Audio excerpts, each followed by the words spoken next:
Bonsoir à tous, bienvenue pour ce nouveau numéro du 7-8 l'hebdo. 26 minutes pour revenir sur l'actualité de la semaine dans le département. Au sommaire de cette édition, la Coupe du Monde du cyclisme sur piste ce week-end au Vélodrome National. La première manche de cette Coupe du Monde se déroule à Saint-Quentin en Yvelines. 55 nations, plus de 350 pistards, reportage à suivre dans cette édition. Le MoDem sort-il renforcé du remaniement ministériel ? Plusieurs changements intervenus ce mardi au sein du gouvernement. Pour en parler, nous recevons Jean-Baptiste Amonique. Il est délégué départemental du MoDem des Yvelines. Enfin, dans le reste de l'actualité, nous reviendrons sur la rénovation de la salle de cinéma Le Cyrano et sur le forum de l'emploi au centre commercial L'Espace Saint-Quentin. À suivre aussi dans cette édition notre nouvelle rubrique « Ça s'est passé », un voyage dans le temps à travers les archives de TV78. Mais avant de développer ces titres, le Conseil départemental des Yvelines a débloqué vendredi 19 octobre une subvention de 100 000 € pour le département de l'Aude, une somme attribuée à cette collectivité frappée par des inondations en début de semaine. Première manche de Coupe du Monde de cyclisme sur piste au Vélodrome National de Saint-Quentin en Yvelines. Ce week-end, plus de 350 athlètes vont s'affronter sur la piste. Jeudi soir, ils étaient déjà sur leur vélo pour un dernier entraînement et les premières qualifications. En jeu notamment de ces épreuves, plusieurs tickets pour participer aux Jeux Olympiques de Tokyo en 2020. Un reportage de Patrick Jacques de Dixmude et de Mélanie Poquet. Peser des vélos, échauffement, ce jeudi soir la Coupe du Monde de cyclisme a débuté avec les qualifications de poursuite et de vitesse par équipe. Ça revêt une importance considérable dans la mesure où les gens viennent chercher des points pour se qualifier pour les championnats du monde et c'est la première épreuve qui est qualificative pour les Jeux Olympiques. Donc une grande importance pour toutes les nations présentes ici. Plus de 350 athlètes sont engagés pour cette première manche de Coupe du Monde. Parmi les 52 pays représentés, de grandes nations comme les Anglais, les Néo-Zélandais, les Australiens et la France. On se sent bien à l'heure actuelle. L'équipe de France a bien travaillé ces dernières semaines. On a des conditions ici au niveau du vélodrome, des bonnes conditions climatiques. Même si on est sur un vélodrome couvert, c'est important pour nous. Il faut savoir que la pression atmosphérique joue beaucoup sur les performances. Il fait très chaud, le bois est très sec à l'heure actuelle. C'est important pour nous de bien débuter, on est à domicile, donc il faut qu'on arrive à valider un certain nombre de résultats pour se mettre dans le confort. Les tricolores espèrent bien briller sur cette compétition. La récente championne d'Europe de Keirin, Mathilde Gros, 19 ans, part favorite sur cette épreuve. Et le retour sur ces résultats de cette compétition dans le 7-8 Sport lundi à partir de 18h30. Chaque vendredi dans l'hebdo, nous vous ouvrons les portes des archives de TV78, des événements qui ont fait l'histoire de Saint-Quentin et des Yvelines, avec notre Ça s'est passé. Aujourd'hui, penchons-nous sur le dossier de l'enfouissement de la Nationale 10, un sujet toujours d'actualité, un reportage préparé par Wilfried Richy.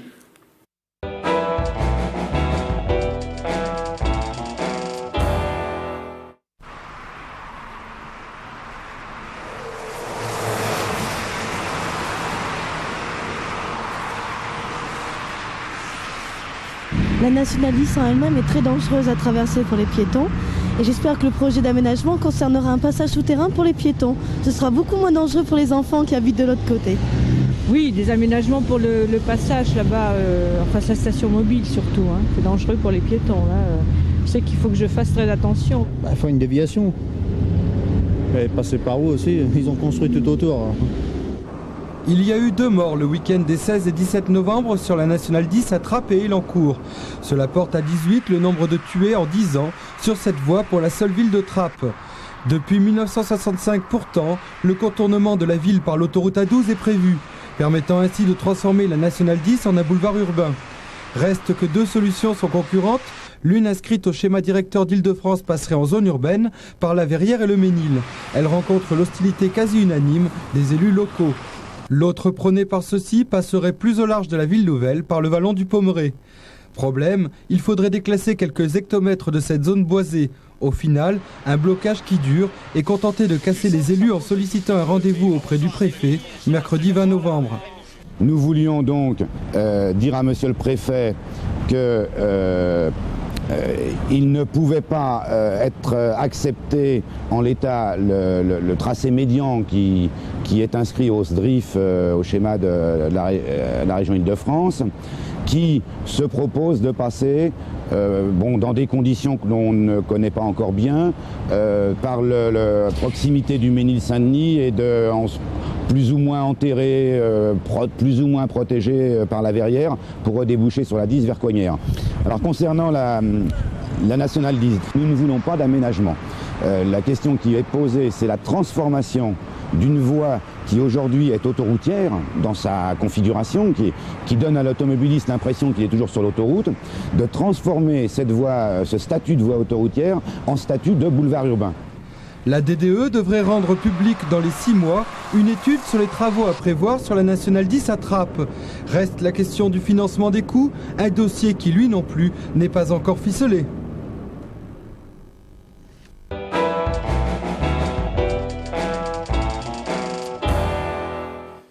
Nous ouvrons une page politique avec notre invité Jean-Baptiste Amonique. Bonsoir. Alors, vous êtes délégué départemental du MoDem des Yvelines. Le président de la République a engagé un remaniement de grande ampleur ce mardi 16 octobre, 8 entrants et 4 sortants. Parmi les nouveaux membres du gouvernement, notamment Marc Fesneau, ex-président du groupe MoDem à l'Assemblée nationale, nommé ministre chargé des relations avec le Parlement. Il remplace Christophe Castaner, désigné, lui, ministre de l'Intérieur. Puis Jacqueline Gouraud, proche de François Bayrou, déjà membre du gouvernement, qui prend la tête d'un grand ministère de la cohésion des territoires et des relations avec les collectivités territoriales. Alors ce remaniement, il renforce vraiment votre parti ? Oui, il renforce le MoDem incontestablement, mais avant de parler du MoDem, je pense que là, on a un gouvernement remanié qui a été... On va dire que le timing n'était pas forcément celui qui était choisi à la base. Il intervient après le départ de Gérard Collomb, qui a été un peu précipité, mais on respecte son choix, il veut se consacrer à la mairie de Lyon. C'est tout à son honneur. Non, ce remaniement... Moi, la façon dont je l'analyse, c'est les bonnes personnes aux bons endroits. Et parmi ces personnes-là, il y a des MoDem. Il y a Marc Fesneau, comme vous venez de le signaler, qui est président du groupe MoDem, qui était président du groupe MoDem à l'Assemblée, qui a réussi à créer un vrai collectif. Et on voit pas ça comme une récompense. Disons qu'on voit ça comme la continuité de l'engagement qu'on a au sein de la majorité, des relations qu'on a pu nouer avec La République En Marche. Et c'est vrai qu'on était aussi plusieurs à prôner peut-être pour un renforcement de la question territoriale au sein du programme et au sein du projet présidentiel et gouvernemental. Et le grand ministère de la cohésion territoriale que vous évoquez pour Jacqueline Gouraud, c'est forcément une satisfaction pour nous. En plus, elle récupère les relations avec les collectivités et on sait qu'on en a besoin aujourd'hui. Donc renforcement, oui, mais renforcement au service de la majorité. Comment vous voulez expliquer cette ouverture vers le MoDem ? C'est une ouverture qui a eu lieu depuis le début, depuis le moment où François Bayrou a décidé de soutenir Emmanuel Macron au moment de l'élection présidentielle, et on a cheminé ensemble, on a construit le projet, on a commencé à réformer le pays ensemble. Il y a vraiment ces deux piliers au sein de la majorité que sont La République En Marche et le MoDem. Donc c'est pas une ouverture qui intervient comme ça du jour au lendemain. Après, ce qui est vrai, c'est qu'on a eu un épisode qui a quand même entre guillemets plaidé en notre faveur, c'est l'épisode du perchoir, où Marc Fesneau a décidé de présenter sa candidature, non pas contre Richard Ferrand, mais pour faire valoir aussi des positions et des idées qui étaient les nôtres. Et vous avez vu qu'il a doublé le score du groupe, c'est-à-dire qu'il y a 46 députés au groupe MoDem, et lui a fait plus de 80 voix. Donc ça montre que on rassemble, et c'est vraiment notre volonté de rassembler encore plus largement encore. Et je pense que l'entrée de Marc Fesneau, c'est aussi ça. Alors justement, vous l'évoquiez, il y a un mois l'élection du nouveau président de l'Assemblée nationale, donc Richard Ferrand, suite au départ de François de Rugy au ministère de la transition environnementale. Et à ce moment-là aussi, il y a le député Jean-Louis Boulange qui déplorait, je cite, l'inexistence politique du MoDem à ce moment-là, au mois de septembre. On est au mois de septembre. Et il y a eu aussi cet épisode de François Bayrou qui donne une interview au Figaro, et qui dit que finalement Emmanuel Macron devrait donner une ligne directrice, c'est ce qu'il a dit, à ces réformes. Est-ce que c'est un avis, et c'est l'avis que partageaient plusieurs parlementaires centristes, c'était le cas? Le MoDem était inexistant à ce moment-là? Moi, je ne parlerai pas d'inexistence du tout. On le voit à l'Assemblée, les relations se passent très bien avec la République En Marche. On est concerté en amont des réformes, donc inexistence pas du tout. Puis on avait déjà Geneviève Darrieussecq qui était secrétaire d'État et Jacqueline Gouraud qui était déjà ministre auprès du ministre de l'Intérieur. C'est pas un petit ministère. Donc non, il n'y avait pas de manque de considération comme on a pu le lire. Jean-Louis Bourlange est une personnalité politique éminente qui a un franc-parler et qui est assez libre dans sa façon de voir les choses, mais nous, on l'a pas vécu comme ça. Ce qui est important, en revanche, dans ce remaniement-là, au-delà de la question du MoDem, c'est l'élargissement aussi. Je prends 2 exemples. Franck Riester, qui vient de la droite constructive, de Progrès, et Didier Guillaume, qui était l'ancien patron, sous la mandature précédente, des sénateurs au Sénat. Des sénateurs socialistes, pardon, au Sénat. Donc ça montre qu'il y a encore cette volonté d'élargir. Et nous, c'est aussi vers ça qu'on essaie d'orienter le gouvernement, le Premier ministre et le Président de la République. C'est de dire le cap, et le cap reste le même, avec ce remaniement, on ne change pas de cap, ça c'est pas la question, mais c'est de dire que peut-être il y avait 2-3 choses qu'il fallait améliorer, la partie rassemblement, continuer à essayer de faire en sorte que tous ceux qui se retrouvent dans le projet, mais qui en sont pas loin, nous rejoignent dans l'aventure, et l'écoute des Français, l'écoute des concitoyens et des territoires. Et c'est pour ça que j'évoquais que ce renforcement de la place de la question territoriale au sein du gouvernement est quelque chose que nous accueillons vraiment avec bienveillance et satisfaction. Alors, l'autre fait marquant cette semaine dans l'actualité politique, c'est les perquisitions chez Jean-Luc Mélenchon et dans les locaux de la France Insoumise. Des lieux perquisitionnés dans le cadre de 2 enquêtes préliminaires. On le voit à l'image sur les comptes de campagne présidentielle et les assistants d'eurodéputés du parti. Quel regard vous portez sur l'attitude notamment de la France Insoumise face à ces opérations judiciaires ? Je vais pas vous mentir, moi je trouve ça assez désolant dans l'attitude. Après, je peux comprendre des perquisitions, c'est jamais un bon moment, c'est pas quelque chose de joyeux.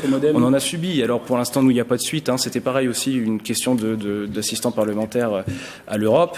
Ça semble quand même beaucoup plus avancé du côté de la France Insoumise, mais voilà, moi, j'ai pas vocation à commenter des instructions en cours, donc on va laisser se dérouler ça. Et il y a aussi la partie financement de campagne de Jean-Luc Mélenchon qui poserait problème avec supposément des problèmes de surfacturation. Moi, c'est son attitude. C'est-à-dire que Jean-Luc Mélenchon, honnêtement, j'ai l'impression qu'on est en train de le perdre. Et c'est pas la première fois. Moi, je me rappelle le lendemain de l'élection présidentielle, il contestait les résultats de l'élection présidentielle. Il voulait refaire le match. À chaque fois qu'il est en difficulté, j'ai l'impression qu'il se trumpise un peu. C'est-à-dire qu'il attaque les médias. Vous avez vu comment il a parlé à l'une de votre confrère en se moquant de son accent. Pourtant, il aime bien vous trouver. Et là, à l'heure où on parle, il est en train de faire une conférence de presse un peu pour essayer de dire voilà, c'est un coup politique, il y a une police politique qui est là pour essayer de couler la France Insoumise et mettre des bâtons dans les roues à Jean-Luc Mélenchon. On sait très bien que c'est pas le cas. Donc il a toujours un discours un peu comme ça paradoxal. C'est vraiment désolant et il y a des critiques, on l'a encore entendu aujourd'hui, il y a des critiques au sein de son propre camp qui commencent à se faire entendre. Moi, je suis assez inquiet. Franchement, je suis pas inquiet pour la France Insoumise, ça c'est leur problème, mais pour le débat politique, de voir des personnalités politiques comme ça de haut rang avoir un tel comportement, ça me chagrine un peu. Alors, dernière thématique qu'on va aborder ensemble, c'est si on revient dans les Yvelines, c'est la Fédération Les Républicains qui a un nouveau président, c'est Pierre Bédier qui a été élu avec 58% des voix. Votre regard sur cette reconstruction de la Fédération Les Républicains dans les Yvelines ? Bon, pas de réaction particulière parce que c'est une élection interne à un parti politique qui n'est pas le mien, donc pas vocation à commenter ni la façon dont la campagne s'est tenue, ni les résultats de l'élection en tant que telle. Après, l'analyse politique que j'en fais, c'est qu'il y a une clarification de la ligne politique de la droite yvelinoise. Donc aujourd'hui, la ligne officielle de la droite yvelinoise, celle de M. Bédier, c'est celle de Laurent Wauquiez. Voilà. Donc c'est une droite qui dérive de plus en plus vers la droite. Donc une droite qui, à mon avis, et en tout cas pour nous, dans la majorité, arriver à un stade de non-retour, c'est impossible de s'entendre avec eux aujourd'hui. Ils sont clairement dans l'opposition, et je pense qu'on l'évoquera peut-être un peu après. Voilà. Après, j'ai pas de leçon à donner en termes de renouvellement, mais c'est vrai que Pierre Bédier, ça fait un peu retour vers le futur. Il a déjà dirigé la Fédération des Républicains 78 il y a un petit moment. Après son score, on nous avait annoncé quand même un score important pour Pierre Bédier. Il fait 58%, ce qui veut dire qu'il y a quand même une partie de la droite yvelinoise qui se reconnaît pas soit dans sa personnalité, soit dans les idées qu'il porte. Et nous, c'est peut-être à cette droite-là qu'on a envie de parler. Cette droite peut-être un peu plus modérée, un peu plus de progrès. Alors je dis pas que Madame Dublanche est quelqu'un qui est sur les mêmes idées qu'Alain Juppé, mais Alain Juppé, voilà, les gens savent comment il se situe politiquement. Nous, c'est vraiment à ces militants et ces élus de droite-là qu'on veut parler, notamment à l'approche des européennes, où je pense qu'il faut vraiment qu'on arrive unis. Et si on arrive à monter quelque chose ensemble, je pense que l'Europe arriverait à en sortir grandi. Jean-Baptiste Amonique, merci d'être venu sur notre plateau. Je rappelle que vous êtes délégué départemental du MoDem des Yvelines. Passez un excellent week-end. Merci. Et nous, on passe tout de suite au résumé de l'actualité de la semaine.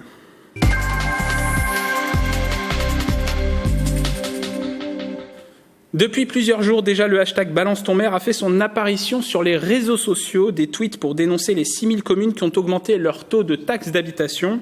En début de semaine, nous avons reçu le maire du Chesnay, Philippe Briot, où le taux a été revu à la hausse d'environ 10%. Écoutez-le. D'abord, ce n'est pas un choix, c'est une contrainte. En fait, ces 10% correspondent à l'équivalent de 1,3 million de recettes, sachant que le déficit en montant notre budget était de 2,9 millions. Donc on a considéré que la ville allait faire des économies pour 1,6 million et le 1,3 million serait, je dirais, apporté par les habitants. Ça représente à peu près 60 € par foyer et par an, sachant que quelque part, la moyenne de la taxe d'habitation des Chénésiens est de 670 €, était de 670, elle sera un petit peu plus de 700. Pourquoi ? Tout simplement parce qu'on a eu une contravention, une pénalité d'1,3 million brutalement en 2018 parce que nous n'avions pas nos 25% de logements sociaux comme un grand nombre de communes. Le cinéma Cyrano de Versailles fait peau neuve. UGC a décidé de réhabiliter cette salle historique pour relancer sa fréquentation. Les premiers travaux débuteront en 2019. La Société des cinémas de l'Ouest, association de Marie-Laure Couderc et d'UGC, a obtenu l'autorisation d'agrandir cette salle. Les explications sur ces travaux avec le reportage de Patrick Jacques de Dixmude et de Manon Varaldo. À l'image des Beatles, Edith Piaf, Charles Aznavour, Johnny Hallyday, nombreux sont ceux à s'être produits pour la première fois en France sur la scène du Cyrano. Mais le cinéma a perdu de nombreux spectateurs, des entrées pratiquement divisées par 2 depuis une vingtaine d'années. Pour préserver ce lieu mythique, la ville de Versailles travaille en collaboration avec UGC. Le but, restaurer entièrement la salle historique. C'est un projet très important pour nous parce que c'est un cinéma au centre-ville. Et vous savez, aujourd'hui, on parle beaucoup de la désertification des centres-villes. Et pour nous, depuis 10 ans que je suis maire, c'est vraiment, avec mon équipe, un combat. C'est soutenir l'activité de nos commerçants, nos 1600 commerçants qui restent encore en centre-ville de Versailles. C'est une reconstruction totale qui s'engage pour le Cyrano. Il passera de 8 à 12 salles, 10 seront accessibles pour les personnes à mobilité réduite. Un investissement important. C'est un investissement de l'ordre de 9 millions d'euros. C'est donc un investissement stratégique parce qu'il s'inscrit dans cette logique de maillage et de proximité. Nous pensons qu'aujourd'hui les gens ont besoin d'accessibilité, de proximité et de lieux très qualitatifs. Le Cyrano retrouvera son entrée historique, celle de l'époque des concerts. Après les travaux, l'accès se fera de nouveau par la rue Rameau.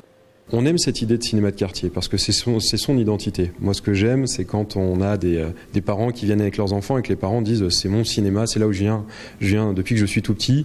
Quand j'ai des réalisateurs comme Éric Toledano, comme Guillaume Canet qui me disent c'est mon cinéma, je viens là depuis que je suis tout petit. L'ouverture au public du nouveau Cyrano est prévue pour fin 2020. À la recherche de leurs futurs employés, c'est l'objectif des 7 enseignes du centre commercial présentes lors du Forum de l'emploi à l'Espace Saint-Quentin, un événement organisé par Pôle emploi, la Cité des métiers et Saint-Quentin en Yvelines. La possibilité pour des rechercheurs d'emploi de trouver un poste. Regardez ce reportage. Et on recherche aussi un CDD de 35 heures pour la période de Noël, du 7 au 24 décembre. D'accord. Devenir vendeur conseil dans cette enseigne de l'Espace Saint-Quentin, 2 emplois recherchés par la responsable du magasin Nathalie Lebert. Un CDD pour la période de Noël et un CDI à partir du 4 novembre. C'est être vendeur, mais vendeur conseil. Donc en fait, nous, on fait de la mise en rayon, mais on fait aussi de l'accompagnement clientèle. Donc, c'est-à-dire la personne elle rentre dans la boutique, on l'accompagne de A à Z jusqu'à la fin de sa vente. C'est vraiment intéressant de pouvoir voir directement les managers dans des magasins et leur montrer notre motivation. Vendeurs, serveurs, managers ou employés de rayon, les différents postes à pourvoir lors de ce forum organisé ce jeudi 18 octobre au cœur de l'Espace Saint-Quentin. Au total, près de 25 emplois recherchés par 7 enseignes du centre commercial.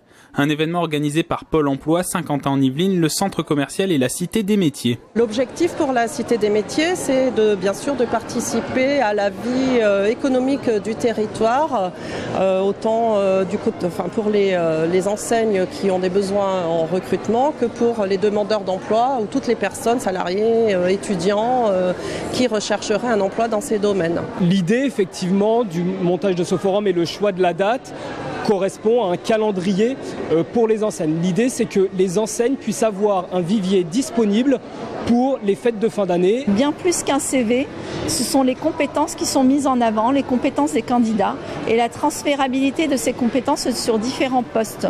On est sur les savoirs, les savoir-être et les savoir-faire. Près de 200 personnes sont venues sur le forum pour déposer leur candidature. Un problème lié à la circulation anime les maires de Magny-les-Hameaux, Bertrand Houillon, et de Voisins-le-Bretonneux, Alexandra Rosetti. La maire vicinoise propose une voie de contournement censée désengorger sa commune aux heures de pointe. Un contournement qui aurait des conséquences sur Magny-les-Hameaux. Les détails avec Manon Varaldo. Voisins-le-Bretonneux se situe au carrefour des axes routiers qui relient la vallée de Chevreuse à Versailles et Saint-Quentin en Yvelines. Le développement du plateau de Saclay fait que chaque jour, cette circulation augmente dans la commune. Pour mettre fin aux embouteillages, la maire de Voisins-le-Bretonneux propose une solution, créer une voie de contournement passant par Magny-les-Hameaux afin de soulager la circulation sur la D36. Nous, on s'est dit, ça arrange aussi, ça peut arranger ses habitants aussi, c'est-à-dire ça peut leur éviter aussi des bouchons, des embouteillages. Mais il y a vraiment la question environnementale qui est très prégnante et qui n'est pas contournable à ce jour.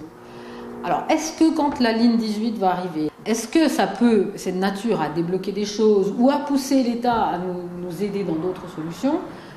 Aujourd'hui, je n'ai pas la réponse. Une idée communiquée dans le journal municipal de septembre sans en avertir le maire de Magny-les-Hameaux.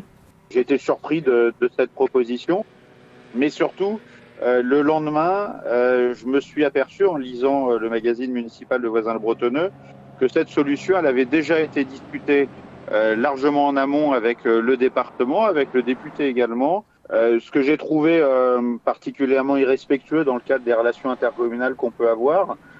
Et puis je considère que c'est pas comme ça qu'on travaille. La proposition implique de construire un viaduc en pleine zone forestière classée Natura 2000 et d'ouvrir une nouvelle voie de circulation au travers du parc régional de la Haute-Vallée de Chevreuse. Une conférence de presse commune inédite a été organisée entre les groupes d'opposition de Voisins-le-Bretonneux. Ils demandent d'être associés au travail de la ville sur la circulation. Nous arrivons à un moment important de la vie de notre ville. Nous avons un projet à la remise 500 logements et nous avons un carrefour qui est inadapté. Nous n'avons pas le début d'un projet concernant ce carrefour. Vous avez la rue de la Mérantèze où 1000 véhicules circulent entre 7h30 et 8h30. Que faisons-nous ? Il est temps d'agir et c'est ce que nous disons, agissons ensemble pour Voisins. Les deux maires partagent toutefois le même objectif, désengorger les routes des voitures qui traversent en nombre leur commune. Passons tout de suite à notre rubrique L'actualité en Île-de-France.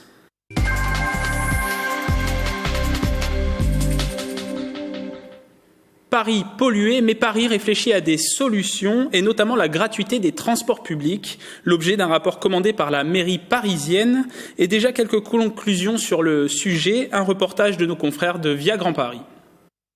Pour lutter contre la pollution de l'air à Paris, doit-on rendre les transports gratuits ? Pour répondre à cette question, la mairie de Paris a commandé un rapport. La première partie a été dévoilée. Première difficulté, le financement. Pour compenser les recettes versées par les usagers, l'opération coûterait au minimum 3 milliards d'euros par an. Reste à savoir qui réglera la facture. Les entreprises pourraient être davantage sollicitées. Aujourd'hui, elles financent 5 milliards par an, soit 50% des coûts. Avec la révolution des mobilités que nous allons connaître, le système de tarification tel qu'il existe aujourd'hui ne pourra plus fonctionner et de voir comment est-ce que l'on pourrait avoir un système de tarification incluant un certain degré de gratuité et permettant d'avoir quelque chose à la fois de plus équitable et de plus orienté vers la lutte contre le réchauffement climatique et une approche écologique des transports. Deuxième obstacle, les effets sur la qualité de l'air. Rien ne prouve aujourd'hui que cette mesure viderait les rues de Paris de leurs véhicules. Dans son contre-rapport, la région prévoit une réduction du trafic automobile de 2%. Le report modal se ferait sur les autres types de mobilité, comme le vélo ou la trottinette. Troisième point, la fréquentation des transports. Dans les villes où la gratuité des transports s'applique, la fréquentation a augmenté. Qu'en serait-il à Paris où certaines lignes de métro sont déjà saturées ? On partage le fait que ce qui peut amener les gens vers les transports en commun, c'est avant tout une amélioration de la qualité de service, un développement de l'offre pour régler les problèmes de saturation et évidemment les problèmes de retard qui sont tout de même beaucoup trop fréquents. Le rapport final des 3 adjoints fin décembre devrait apporter plus de réponses. Aujourd'hui en France, une trentaine de villes ont choisi de rendre leur transport gratuit. Depuis le 7 octobre, les animaux ont pris la possession de la salle Patenôtre à Rambouillet. Près d'une centaine de sculptures de différentes espèces animales, des créations de 43 artistes originaires de toute la France. Une exposition que vous pouvez découvrir jusqu'au dimanche 21 octobre. Écoutez Christian Guérit, président de l'association Rambouillet Art et Partage, au micro de Mélanie Poquet. Rambouillet est situé au milieu d'une forêt dans laquelle on a beaucoup d'animaux. Il y a une tradition animalière à Rambouillet depuis fort longtemps et c'est cette tradition-là que nous avons souhaité conserver avec cette exposition liée aux animaux en particulier. Vous pouvez voir dans cette exposition actuellement qu'il y a une très très grande diversité dans les thèmes et qu'il n'y a pas seulement les animaux de la forêt, et il y a aussi beaucoup d'autres types d'animaux avec d'ailleurs des techniques complètement différentes les unes des autres.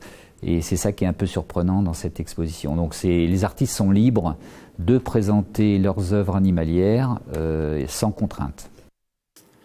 Et terminons la semaine en douceur avec ces images. 2 bébés panthères de Chine ont vu le jour récemment au zoo de Thoiry. Naoli est venu au monde en juillet dernier. Il est visible par le public. Yuki est né, lui, il y a 15 jours. Il devra attendre avant de rejoindre son grand frère dans le zoo. C'est la fin de ce numéro. Merci de nous avoir suivis. Vous pouvez revoir cette émission en replay sur l'application mobile ou sur notre site internet. Retour de l'information lundi à partir de 18h. D'ici là, passez un excellent week-end.